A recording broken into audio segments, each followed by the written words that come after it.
Hey guys, my name is Sharon and I just had to address the elephant in the room.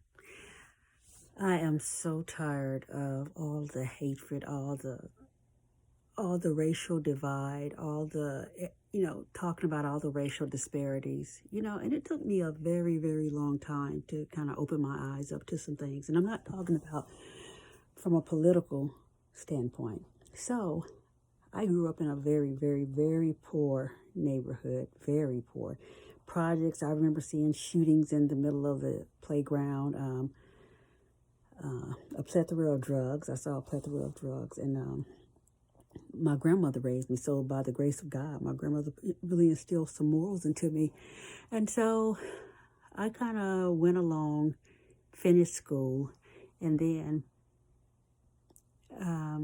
I was always told you're trying to act white. And I was in the middle of the hood, And I was always told, you're just trying to act white. And no, that was just me. I wasn't trying to act white.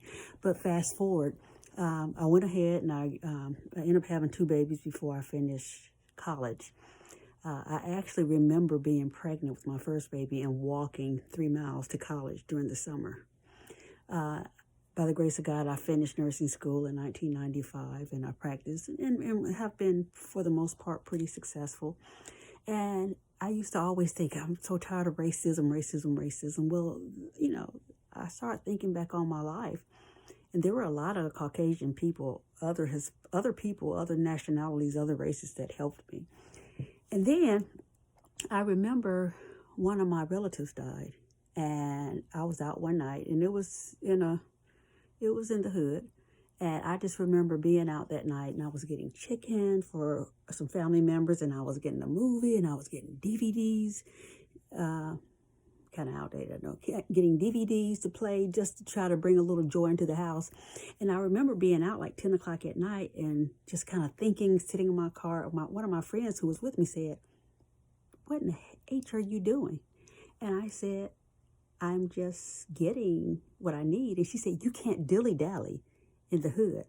And at that point, I started to think, why is it that you can tell me that, but if a person of another nationality or another race says that, then they're racist? So evidently it's not racist. It's not just a stereotype. And my son used to say, just because it's a stereotype does not mean that it's not true.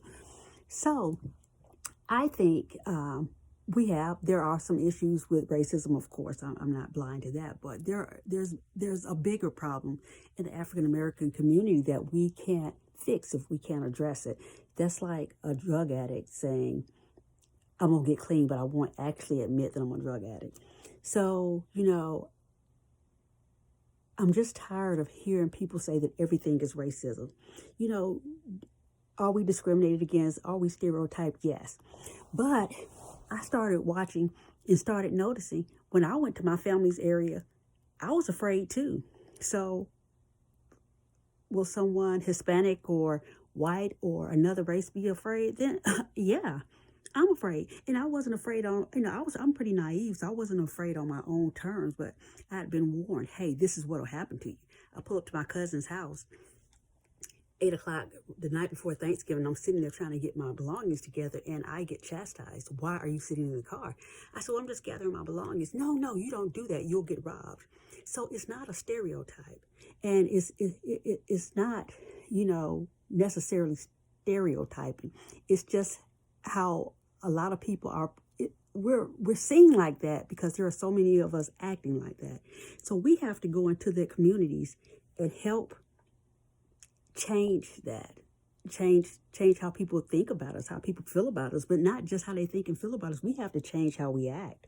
And you hear people standing up, hands up, don't shoot. And I understand a lot of people give a lot of money, but I think we as a Black community, we have the ones who have kind of made it out, we have to guide the other people, show them how to get out.